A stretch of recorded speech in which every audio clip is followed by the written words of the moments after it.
এই যে সব কটা বাচ্চা, এগুলো এপাশে যা যে কটা আছে সবই বাচ্চা, মানে এক সাইজ দু সাইজের ছোট বড় এরা সব বাচ্চা কবুতর। এগুলো এপাশে আছে, এখানে যা আছে সবই বাচ্চা, দেখতে পাচ্ছেন। কবুতরগুলো দেখুন, এই যে সব ভালো দাম পেলে, দাম যদি ভালো পাওয়া যায় বিক্রি করা যাবে।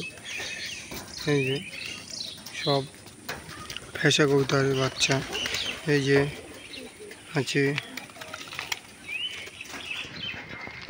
ভিতরে দুটো আছে, এখানে আছে, এই যে দেখতেই পাচ্ছেন।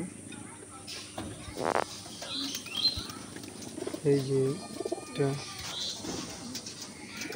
এই যে আর একটা, আপনারা দেখতেই পাচ্ছেন। এই যে একটা, এটা মানে এখনো ওরা শিখেনি, কেবল খোপ থেকে বেরিয়ে খেলে বেড়ায়।